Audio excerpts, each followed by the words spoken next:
नमस्कार, बखबर में आपका स्वागत है। मैं हूं राघवेंद्र सिंह। बखबर में आज हम बात करने जा रहे हैं एक ऐसे मुद्दे पर जिसका शहरी विकास से और शहरी सुराज से बहुत गहरा वास्ता है। दरअसल ये नाता इसलिए भी क्योंकि शहरों में अगर अवैध कॉलोनियों का विकास होगा तो फिर ये शहर के नियोजन पर सवाल खड़े करेगा। अगर शहर में नगर निगम है और उसके प्लान के लिए सिटी प्लानर है तो सिटी प्लानर के होते हुए नगर निगम के जो मोहल्लेवार वार्डवार जो इंस्पेक्टर होते हैं जो इस बात का जायजा लेते हैं कि कहीं अवैध निर्माण तो नहीं हो रहा है, फिर वो क्या कर रहे हैं।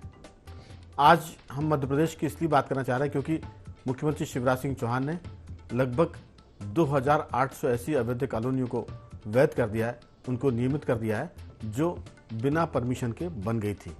यानी कह सकते हैं कि सिर्फ बिल्डर ने खेत खरीदे, चूना डाला, प्लाट काटे और घर बन गए। ना तो उसमें टाउन एंड कंट्री प्लानिंग की परमिशन, ना नगर निगम की जितनी अनुमति होती वो, और उसके बाद रेवेन्यू से भी कुछ उनका डाइवर्जन नहीं और कॉलोनियाँ बनकर खड़ी हो गई। अगर ये स्थिति बनेगी तो फिर माना जाएगा कि शहर के विकास के मामले में सरकारें गंभीर नहीं हैं और बेतरतीब विकास हो रहा है। सड़कें फिर गलियों में तब्दील होंगी, जो सीवेज सिस्टम है वो ध्वस्त हो जाएगा और ऐसे में जो शहरी सुंदरता है वो खत्म होगी। हालांकि मुख्यमंत्री शिवराज सिंह चौहान ने इस पूरी व्यवस्था के लिए स्वराज शहरी क्रांति का नाम दिया है। इससे उन 35 लाख लोगों का जरूर भला होगा जो इस पूरे मामले में अपनी कुल जमा पूंजी लगाकर मकान या प्लॉट लेकर काम कर रहे थे। लेकिन अगर इसके साथ साथ यह घोषणा भी होती तो और अच्छा होता कि इसके बाद अगर कोई अवैध कॉलोनी बनेगी तो फिर संबंधित नगर निगम का सिटी प्लानर, नगर पालिका का जो भी काम ये देखते हैं नियोजन का वो, और फिर वार्ड वार जो इंस्पेक्टर होते हैं उन पर न केवल सख्त कार्रवाई होगी बल्कि वो अपने पदों से बर्खास्त कर दिए जाएंगे। तब तो ये मामला सुलझता। लेकिन साल दर साल, दशकों से, जब अर्जुन सिंह जी की सरकार थी, कांग्रेस की सरकार थी, दिग्विजय सिंह की 10 साल की सरकार थी और अब 20 साल की भाजपा की सरकार, ये क्रम बना हुआ है और कहीं ना कहीं ये इस बात की एक तरह से उम्मीद जगाता है कि कोई गैरकानूनी काम करेगा और बाद में वो कानूनी हो जाएगा। विस्तार से मैंने इसलिए समझाया क्योंकि ये मामला शहरों के विकास का, इस पर स्टूडियो में हम गंभीरता से बात करेंगे। हमारे साथ स्टूडियो में चर्चा के लिए मौजूद हैं हमारे वरिष्ठ पत्रकार साथी योगीराज योगेश जी और शहरी नियोजन से जुड़े वॉइस ऑफ भोपाल के अध्यक्ष विकास बोंद्रिया जी। ये टेक्नोक्रेट भी हैं, भोपाल के MNIT पुराने MSCT कॉलेज से ये BTech और MTech किए हुए हैं। खासतौर से सिविल की हम बात करें इसलिए आज इनका इसमें होना हमको ज़रूरी लगा। इसके बाद ग्वालियर से वरिष्ठ पत्रकार जयंत तोमर जी हमारे साथ स्काइप पर जुड़ेंगे और मध्य प्रदेश की ग्रामीण पत्रकारिता से सरोकार रखने वाले रघुवर गोहिया भी टेलीफोन लाइन पर रहेंगे। आप सभी का बहुत बहुत स्वागत है। चर्चा की शुरुआत योगीराज जी आपके साथ की। राजधानी के पत्रकार के नाते आप किस तरह के स्वराज की कल्पना करते हैं? क्या अवैध कॉलोनियों का ये सिलसिला थमेगा या फिर ये अलग किस्म का एक धंधा बनेगा, एक माफिया का धंधा बनेगा जो कहीं ना कहीं लोगों को ठगेगा और फिर बाद में उनको रेगुलाइज करने के लिए सरकारें काम करेंगी? मैं इसमें एक चीज़ और जोड़ूंगा कि जो बिल्डर, जो कॉलोनाइजर सरकार की अनुमति लेकर काम करते हैं उनके प्लॉट और मकान महंगे होते हैं क्योंकि वो सारी अनुमति लेकर काम करते हैं। लेकिन जो अनुमति नहीं लेते हैं उनके प्लॉट सस्ते होते हैं और उसमें नगर निगम का भी एक हिस्सा होता है, टाउन एंड कंट्री प्लान का भी हिस्सा होता है और ठगे जाते हैं आम नागरिक। आपकी राय? देखिए राघवेंद्र जी, मैं समझता हूँ ये बहुत गलत टैक्टिक्स है और ये गलत टैक्टिक्स अक्सर चुनाव के समय सारे राजनीतिक दल इसको अमल में लाते हैं। और आप ये देखिए कि बार बार यही राजनीतिक दल ये घोषणाएं करते हैं कि अब इतनी झुग्गी नहीं बनना चाहिए, अब बेतरतीब विकास नहीं होना चाहिए, और यही वो लोग हैं जो इस गाइडलाइन को तोड़ते हैं। अब आपने इतनी सारी कॉलोनियों को वैध कर दिया, मतलब आप एक तरह से लोगों को ये बढ़ावा दे रहे हैं कि आप अवैध रहिए, अवैध कब्जा करिए, अपने अवैध मकान बनाइए और जब चुनाव आएंगे तो फिर उनको रेगुलाइज कर दिया जाएगा। और ये सिलसिला कोई आज का सिलसिला नहीं है, ये थमता ही नज़र नहीं आ रहा। आपने चर्चा में अच्छी जिक्र किया कि इसके साथ साथ एक कानून ये भी बना जाए कि आज के बाद ये एक तारीख निश्चित कर दी जाए। इस तारीख के बाद शहर में, गांव में जो भी कंस्ट्रक्शन होगा वो अवैध माना जाएगा और वो तोड़ दिया जाएगा और उसके लिए रिस्पॉन्सिबिलिटी तय की जाए जिसका कि आपने जिक्र किया। तब तो ये चीज़ों पर विराम लगेगी, वरना होगा यही कि लोग, अभी भी लोगों की मानसिकता ये बन गई है, लोग आते हैं अपनी झुग्गी बनाते हैं और फिर मांग करने लगते हैं। और ये भी तब हो रहा है जब प्रधानमंत्री आवास के तहत उनको पक्के मकान दिए जा रहे हैं। तो आप कितना और कैसे इन चीज़ों को आप नियोजित करना चाहते हो? आप एक तरफ लोगों की प्रवृत्ति आप बिगाड़ रहे हैं, लोगों पे लोगों का जो अंकुश लगाने का तरीका होना चाहिए उस पर तो आप अंकुश लगा नहीं रहे। जो अवैध कब्जा करने की जो प्रवृत्ति है वो लगातार बढ़ती चली जा रही है और आप उसको रेगुलाइज कर देते हैं। तो लगाम इस बात पे लगना चाहिए। और आप कल्पना कीजिए, एक आदमी 30 बाई 50 का मकान राजधानी में बनाता है तो साल भर नींद नहीं आती उसको, और तमाम तरह की अनुमतियां लेते लेते उसकी चप्पल घिस जाती। और यहाँ आप लोगों ने अवैध कब्जा किया और आपने उनको रेगुलाइज कर दिया और तमाम तरह की उनको फैसिलिटीज़ मिलती हैं। एक नगर निगम में जाइए, नक्शा पास कराने में आप अपने मकान पे कितनी दिक्कतों का सामना करना पड़ता है। तो एक तरफ वो लोग हैं जो ईमानदारी से काम कर रहे हैं, जो ईमानदारी से कानून का पालन कर रहे हैं, और एक तरफ वो लोग जो आपने वोट बैंक के चक्कर में लाखों लोगों को आपने इस अवैध प्रवृत्ति को ना उन पर अंकुश तो लगाया नहीं, और उनको आप इस प्रवृत्ति को बढ़ावा देने पर आप और जोर दे रहे हैं। तो इस पर विराम लगना चाहिए बिल्कुल। तो कुल मिलाकर ये एक तरह का नेक्सस है, गठबंधन है, बिल्डर का, सरकारी कर्मचारियों का, सरकारी अफसरों का, नगर निगम के महापौरों का, नगर पालिका अध्यक्षों का। लेकिन ये एक तरह का सरकारों का जन कल्याणकारी कदम भी, क्योंकि वो उन लोगों को राहत देना चाहते हैं जो इस शिकंजे में फंस गए हैं। ये एक बार तो हो सकता है, 2 बार हो सकता है, लेकिन ये अगर आप इसको प्रैक्टिस में लाएंगे तो फिर ये माना जाएगा कि आप उन लोगों को हतोत्साहित कर रहे हैं जो नियम कायदे से कॉलोनी बना रहे हैं, जो बिल्डर का काम कर रहे हैं, और जो निजी आदमी अपनी कुल जमा पूंजी जीवन की लगाकर अपना मकान बनाता है नियम कायदे से। जैन जी, ग्वालियर भी महानगर है, वहाँ भी मध्य प्रदेश के बड़े राजनेता रहते हैं, सिंधिया जी। आपकी राय कि क्या लगता है आपको इस किस्म की प्रवृत्तियों से? उनका तो कल्याण हो रहा है, जो लाखों लोग इसमें फंस गए थे, लेकिन आने वाले दिनों में इसको रोकने की भी पुख्ता व्यवस्था होनी चाहिए। ये भी सरकार इस तरफ जरूर ध्यान देती तो और बेहतर होता। आपका इसमें क्या कहना है?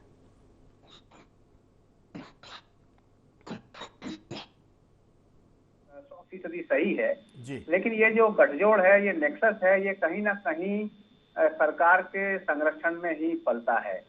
और मुझे लगता है कि ये जो भारी चुनाव खर्च हो रहे हैं उसका एक बड़ा हिस्सा शायद इस तरह के नेक्सस से जाता होगा। हम हर 5वें साल में देखते हैं कि जो अवैध कॉलोनियां हैं उनको जो है वैध करने की कार्रवाई शुरू होती है। अभी 3 महीने पहले 6000 कॉलोनियों को वैध करने की बात कही गई थी, और अब ये उसमें और जो संख्या आपने बताई 1800 कॉलोनियों का, वो 2800 2800 जी। और 2800 और इसमें 35 लाख लोग लाभान्वित होंगे जो इसमें इस कुचक्र में फंस गए थे। जी, 35 लाख लोग इसमें लाभान्वित होंगे। तो वो जो 6000 कॉलोनियां थी, अगर इसको उस हिसाब से, उस अनुपात में अगर गुणा करें तो एक बड़ी संख्या मतदाताओं की और परिवारों की निकलती है। और निश्चित रूप से इस तरह का वर्ग जो निकलता है, सरकार चाहती है कि वो उनके हिसाब से उनके पक्ष में जाए। लेकिन ये जो प्रवृत्ति है अवैध कॉलोनियों की, ये निरंतर बढ़ती चली जाती है। जैसा कि योगीराज जी ने बताया कि प्रधानमंत्री आवास योजना के रहते हुए भी अगर इस तरह की अवैध कॉलोनियां बन रही हैं तो फिर ये किस तरह से, अपने आप में बहुत बड़ा सवाल है। और ये जो बात आई है कि इसके लिए जो जिम्मेदार हैं उन पर कार्रवाई सुनिश्चित होनी ही चाहिए। जी जी। रघुवर जी, सारा मसला सामने है। आपकी लगभग 40 साल की पत्रकारिता आपने की है मध्य प्रदेश में और लगातार इसमें काम कर रहे हैं। किस ढंग से देखते हैं, क्योंकि ये सिलसिला शुरू हुआ था मध्य प्रदेश में उस बदनुमा दाग की तरह जो जन कल्याण के नाम पर झुग्गी बस्तियां यहाँ शुरू की गई थी। लोग शहरों में आते थे, झुग्गियाँ तानते थे, और फिर सरकारों ने फैसले किया कि जिसकी जहाँ झुग्गी वो उस ज़मीन का मालिक हो गया। वहाँ से ये कुचक्र शुरू हुआ, और अब जो भी बिल्डर जहाँ ज़मीन लेता है, कॉलोनी तानता है, मकान बनाता है, और उसको औने पौने दाम पर बेच के निकल जाता है, और बाद में फंस जाते हैं वो सीधे साधे लोग जो अपनी पूरी जमा पूंजी लाकर फ्लैट या डुप्लेक्स खरीदते हैं। उनके लिए तो ये सबसे बेहतर फैसला है। सरकार की जय जयकार वो करेंगे, इसमें कोई शक नहीं, लेकिन सरकार बहुत बड़े राजस्व से वंचित हो जाती है। इसके साथ साथ एक ऐसा बड़ा वर्ग जो इस गोरख धंधे में लगा है वो उत्साहित होता है कि कहीं भी आप कब्जा करिए, किसी भी जमीन को खरीदिए और वहाँ कॉलोनी बना दीजिए। किस ढंग से देखते हैं आप इस पूरे मामले को? देखिए, अभी भी मैं आपसे यही कहूंगा कि अवैध कॉलोनियां और अतिक्रमण ये दो क्राइम के रूप में मैं देखता हूँ, सोशल क्राइम के रूप में मैं इसको ले रहा हूँ। जी क्योंकि ये जो काम होता है ये एक दिन में नहीं हो जाता है और ये चोरी छुपे भी नहीं हो सकता है। ये काम खुलेआम होता है जिसे आम जनता के साथ साथ नेता, अधिकारी और जो भी जिम्मेदार लोग हैं वो देखते हैं। तो ये जिम्मेदार लोगों की, जिम्मेदार अधिकारियों की देखरेख में इस तरह का कारोबार पोषित हो रहा है, पल्लवित हो रहा है। और इससे कुछ लोग, जिसे आपने अभी एक नाम भी दिया था, संगठित रूप से लाभान्वित होते हैं। जब जब भी चुनाव आते हैं इस तरह की बातें होती हैं। अर्जुन सिंह की सरकार के समय आपको मालूम है झुग्गी झोपड़ी वाला मामला हुआ था और जो जहाँ रह रहा है वहीं उसको जो है जमीन दे दी गई और मकान बना दिए गए थे। अभी की मैं आपको बात बताऊं, आपने ही बताया कि उस समय का एक रघुवर जी एक कार्टून बड़ा चर्चित हुआ था, वो मुझे हमेशा याद आता है जब भी झुग्गी की बात होती है। रेलवे प्लेटफॉर्म पर एक यात्री उतरता है ट्रेन के डब्बे से, वो अपने सर पर अपने बच्चों को, अपने होलडाल को, अपने सूटकेस को, इवन अपनी पत्नी को भी वो अपने कंधे पे बिठाता है। ऐसे में लोग पूछते हैं कि आखिर आप कोई कुली क्यों नहीं करते? तब वो कहता है कि ये मध्य प्रदेश है, ऐसा ना हो कि कोई सरकार आदेश निकाल दे कि जिस कुली के पास जो सामान है वो उसका हो जाए, इसलिए मैं इसको लेकर अपने सर पर ही चल रहा हूँ। क्योंकि सरकार ने उस समय आदेश निकाला था कि जिसकी जहाँ झुग्गी है वो उस जमीन का मालिक, और जो रिक्शा चलाता है किराए से वो उस रिक्शे का मालिक। तो ये एक तरह का कटाक्ष भी था और व्यवस्था पर बहुत बड़ा तंज था। आपकी राय? व्यवस्था पर जो तंज है, वो कटाक्ष है, वो अब और व्यापक रूप से फैलता हुआ, बढ़ता हुआ आगे हमें दिखाई दे रहा है।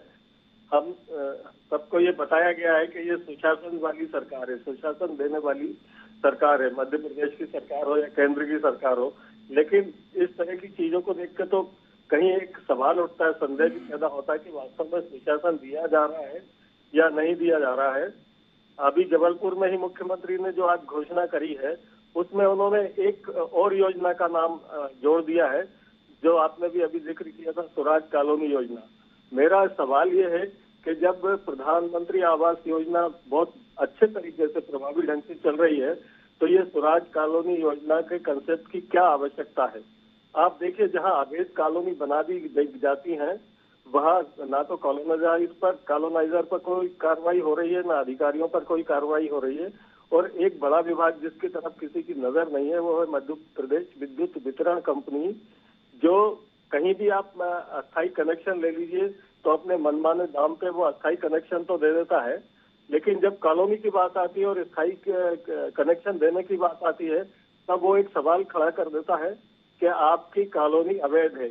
उससे वितरण कंपनी को एक फायदा ये होता है कि वो मनमाने दाम पे, जो भी इसके दाम यूनिट के पर यूनिट के फिक्स हैं, वो पैसा वसूलता रहता है। पानी की समस्या रहती है, ड्रेनेज की समस्या रहती है, सुरक्षा की समस्या रहती है। और जब जब ये चुनाव आता है तो बाकायदा वास्तव में आप अभी जो बात हुई थी कि पैसा वसूला जाता है और वो चुनाव में खर्च किया जाता है। तो ऐसी स्थिति में आप क्या करेंगे और हम क्या कर सकते हैं? हम बहस ही कर सकते हैं, हम आईना दिखाने की सरकारों को कोशिश कर सकते हैं।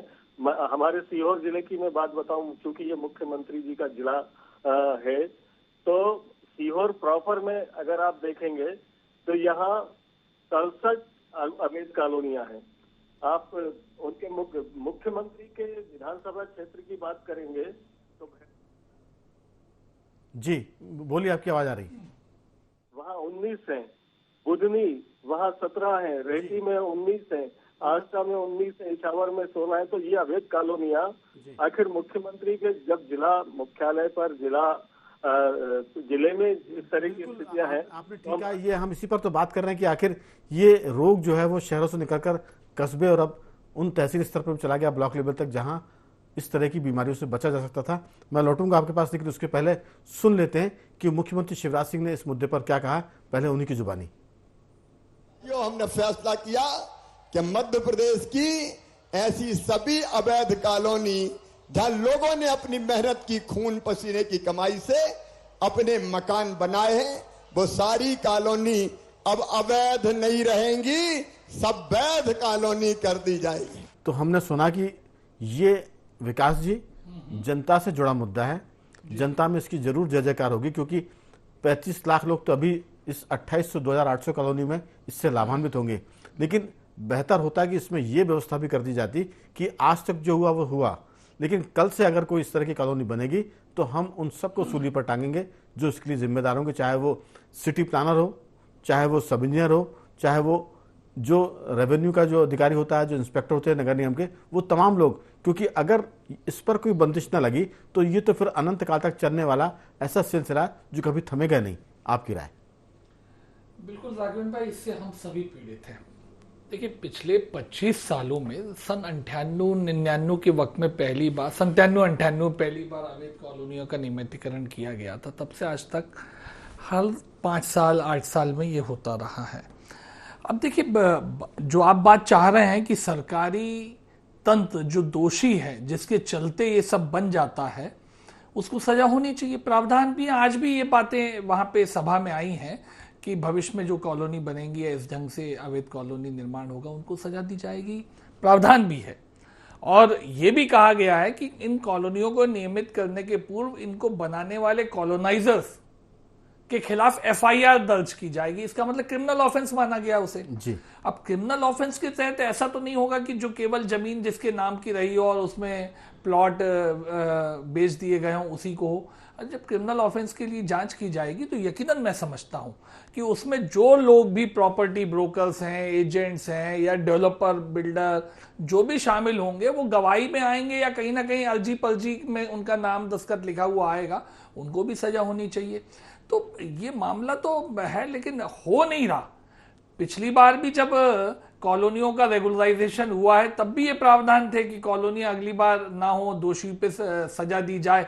विशेष करके कॉलोनाइजर नियम में इस बात का प्रावधान है कि जिस अधिकारी कर्मचारी के क्षेत्राधिकार में इस ढंग की कॉलोनी बनती है उसे सजा होनी चाहिए, उस पर क्रिमिनल ऑफेंस दर्ज होना चाहिए, लेकिन नहीं हो रहा। ये हमारी पीड़ा है, ये लोकतंत्र की पीड़ा है। नहीं, ये कलेक्टिव रिस्पॉन्सिबिलिटी वाला यही हमारा सवाल है कि इसके साथ साथ अगर 2800 कॉलोनियां रेगुलाइज हो रही है, अच्छी बात है, लेकिन कम से कम 280 अधिकारियों पर कार्रवाई तो बिल्कुल होनी चाहिए। मैं भी अगर ये कार्रवाई नहीं हो रही है तो फिर वो सारे अधिकारी इसको बहुत हल्के से लेंगे।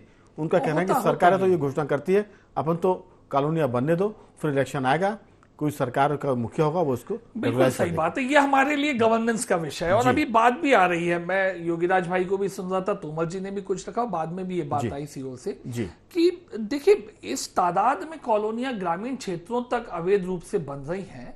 इसका मतलब हमारा जो हाउसिंग रिक्वायरमेंट का एनालाइजेशन है और उसके बाद में उसके एग्जीक्यूशन है, उसमें भारी अंतर हो रहा है। हम नंबर 1 कितने संख्या में भूखंड की आवश्यकता है वो ठीक नहीं निकाल पा रहे हैं।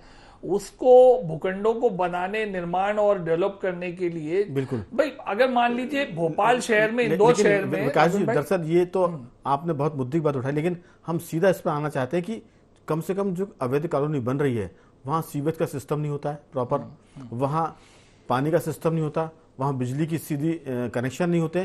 तो ये जो सारे मसले हैं ये बाद में उन लोगों के लिए बहुत बड़े सिरदर्द बनते हैं जो वहां रहने पहुंच जाते हैं। मैं लौटूंगा, समय की तंगी, अब अंतिम दौर की बातचीत है। मेरा सभी से आग्रह है कि बहुत ही नट शैल में यानी टू दी पॉइंट अगर बात करेंगे तो सब चीज़ें इसमें आ जाएंगी। योगीराज जी, ये जो सारा मामला, जैसा विकास जी ने कहा कि इसमें सरकार कहती तो है कि सबको हम दंडित करेंगे, लेकिन कोई भी दंडित होता नहीं, सब निकल जाते हैं, बच जाते हैं।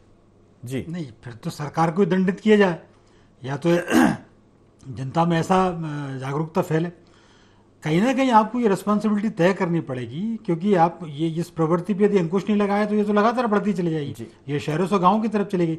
कल्पना कीजिए एक आदमी जो 50 लाख का प्लॉट लेके अपना जैसे तैसे मकान बनाता है और उसके जस्ट बगल में झुग्गी बन जाती है उसी कॉलोनी के पास, वो क्या फीलिंग होती होगी उसकी। हम यहाँ 1 करोड़ रुपए का मकान ले रहे हो, या मालूम पड़ा फ्री में लोग झुग्गी में रह रहे हैं और लगातार वो बढ़ती चली जाती है। सरकार गरीबों की चिंता करे, लेकिन चिंता करने का मतलब ये नहीं कि वो बेतरतीब या कहीं भी कुछ कर लें। नहीं, गरीबों की चिंता करें डेफिनेटली ठीक है, लेकिन यहाँ ऐसा भी मामला है कि एक एक आदमी की 8-8 10-10 झुग्गियां हैं और वो एक एक जगह से नहीं 2-2 जगह से प्लॉट ले रहा है। बिल्कुल, ये एक तरह का ऐसा रोग है जो जितना इलाज किया जा रहा है उतना बढ़ता जा रहा है। जैन जी, आपकी इसमें बहुत संक्षेप में राय। जो विकास जी ने कहा कि इसका एक अध्ययन होना चाहिए, एक विश्लेषण होना चाहिए कि आखिर हमारी आवश्यकता क्या है, और इसको ध्यान में रखते हुए नगरीय नियोजन किया जाना चाहिए। और सरकार का जो नगरीय नियोजन विभाग है वो इस दिशा में जरूर कुछ ना कुछ उसे नगरीय सुनिश्चित नियोजन करना विभाग तो चाहिए। ऐसा काम कर रहा है कि वो नगर नियोजन के खिलाफ काम कर रहा है, वो नगर का गैर नियोजन करके काम कर रहा है। ऐसा लगता है कि कितने काम बिगाड़ सकते हैं उसके लिए पूरी टीम काम कर रही है। ऐसा ना हो कि कोई काम ठीक से हो जाए। उनकी तो तनख्वाह बंद करनी चाहिए, उनको उनके खिलाफ FIR हो, उनको जेल में बंद करना चाहिए, क्योंकि वो काम बिगाड़ने का काम कर रहे हैं, वो भी सरकार की तनख्वाह लेकर। जी, मुझे फैज अहमद फैज का शेर याद आता है कि इन दमकते हुए शहरों की फरावा मखलूक क्यों फकत मरने की चाह में जिया करती है, ये हसीन खेत फटा पड़ता है जौवन जिनका, क्यों फकत इनमें भूख उगा करती है। तो वही विसंगति है। बिल्कुल। लेकिन सवाल है कि सरकारों की मंशा पर हम शक नहीं कर रहे, क्योंकि सरकारें बात तो ठीक कर रही है, लेकिन जब उस पर अमल नहीं होता तो पूरा सिस्टम कटघरे में खड़ा होता है। जी, राघवेंद्र भाई, एक और समस्या, एक तो हमारे पास की कितनी भूखंडों की अरे भाई, इंदौर भोपाल में या विदिशा सीहोर में इतने भूखंड हो कि लोग अवैध कॉलोनी के भूखंड खरीदने कोई नहीं चाहे। वो उपलब्धता हमें बनानी पड़ेगी। नंबर दूसरी बात देखिए, एक बहुत अच्छी बात ये अभी रह गए नहीं, एक मिनट दीजिएगा, रघुवर जी रह गए बीच में। जी, एक मिनट बस। नंबर दूसरी बात कि भाई वैध कॉलोनी बनाने में होने वाली परेशानी से बचने के लिए बहुत बार अवैध कॉलोनी में भूखंड बनाए जा रहे हैं और खरीदे जा रहे हैं। तो हमें उस गैप को भी कम करना पड़ेगा कि भाई वैध कॉलोनी में भूखंड को डेवलप करना आखिर इतना मुश्किल क्यों हो रहा है। इसलिए मुश्किल हो रहा है, उसे भी समझना नहीं, पड़ेगा, मुश्किल इसलिए हो रहा है उसे भी इजी करना पड़ेगा, क्योंकि हमारा सिस्टम उसको आसान बना रहा है। अगर उस पर वो सख्त कार्रवाई करेगा तो फिर वो नहीं, वो मापदंड है। ये भी हो सकता है, अब हम नगरीय विकास की बात करें तो जो मापदंड हमने निर्धारित कर लिए वैध कॉलोनी के लिए, और जिन हालात में आज अवैध कॉलोनी है, इसके बीच में हमें कहीं कॉलोनियों के मापदंड बनाने पड़ेंगे ताकि वहां से इजी हो और यहां थोड़ा सा और मेहनत करना पड़े तो एक अच्छी कॉलोनी बन जाए। दरअसल ये जेब भरने का सौदा है, और जेब भरना छोटा शब्द है, ये सूटकेस भरना भी छोटा शब्द है, ये बड़े बड़े कमरे नोटों से भरने का सौदा है। मापदंड नहीं, दंड का प्रावधान कर दो आप। जी, रघुवर जी आपकी इस पर अंतिम टिप्पणी। जी, यही कहना चाहूंगा, जो आपने भी कहा है कि मर्ज बढ़ता ही जा रहा है, जो सभा की जा रही है, जैसे जैसे चुनाव नजदीक आ रहा है वैसे वैसे मुख्यमंत्री पर, मध्य प्रदेश की सरकार पर बहुत दबाव बन रहा है, और उस दबाव को रोकने के लिए लोक लुभावन घोषणाएं और योजनाएं तो शुरू की करने की बात कही जा रही है, लेकिन ब्यूरोक्रेसी पर, अधिकारियों पर, कर्मचारियों को जब तक कंट्रोल नहीं किया जाएगा, नकेल नहीं कसी जाएगी, कुछ भी लाभ होने नहीं वाला नहीं। आपने देखा है कि आज ही 3 लाख कर्मचारी जो है मध्य प्रदेश के, वो हड़ताल पे चले गए, पटवारी 3 दिन से हड़ताल पे हैं। तो जब आपका अमला, आपके सरकारी कर्मचारी आपके नियंत्रण में नहीं है, तो ये योजनाएं और घोषणाएं आगे कैसे लागू होंगी। सरकारी कर्मचारियों से माफी के साथ 20% कर्मचारी अच्छे से काम करते होंगे, उनको छोड़कर आमतौर पर यह राय है जनता के भीतर कि सरकारी कर्मचारी काम नहीं करने की सरकार से तनख्वाह लेता है। मेरी बात को आप सब लोग गौर से सुन लें, सरकारी कर्मचारी काम नहीं करने की तनख्वाह लेता है और काम करने की रिश्वत लेता है। अगर वो काम करता है तो बिना रिश्वत के काम नहीं करता है, और तनख्वाह तो वो सरकार से लेते ही है काम नहीं करने की। तो इसमें ये कहा जाता है, आजकल लोग, एक जुमला चल गया मजाक में कि साहब जब सख्ती होती है तो तनख्वाह पे काम करना पड़ रहा है, यानी घरू खर्च तनख्वाह पर चलाना पड़ रहा है। नहीं तो कई ऐसे कर्मचारी मिलेंगे जिनकी सैलरी बैंक में रहती है, वो एक पैसा नहीं निकालते, सिर्फ ऊपर की कमाई से अपना घर खर्च चलाते हैं। लेकिन मैंने फिर कहा कि 20% वो कर्मचारी जिनके दम पर सरकार चल रही है, उनको छोड़कर बाकी लगभग 80% ऐसे हैं जो सरकार के तनख्वाह काम नहीं करने की लेते हैं और काम करने की रिश्वत लेते हैं। मैं सभी माने को धन्यवाद करूंगा, समय की कमी है। जी, 1-2 वाक्य में कुछ कहना चाहे तो। मैं आपकी बात में जोड़ना चाह रहा हूं कि एक तरफ मध्य प्रदेश के 7-8 लाख कर्मचारियों पे होने वाला व्यय है और एक तरफ 8 करोड़ जनता पे होने वाला इस सरकार का व्यय है। थोड़ा सा हम सबको दोनों पक्षों को भी देखना चाहिए। जी, तो कुल मिलाकर स्वराज से शहर क्रांति तो आ रही है, लेकिन अवैध निर्माण कब थमेंगे इसका सबको इंतजार है, हम सभी को। चारों मेहमानों का मैं धन्यवाद करूंगा। रघुवर जी आपका भी, जैन जी, विकास बंद्रिया जी और योगीराज योगेश जी आपका साधुवाद कि आपने चर्चा में हिस्सा लिया। बखबर में आज सिर्फ इतना ही। बंदे रहिए हमारे साथ और देखते रहिए IND24।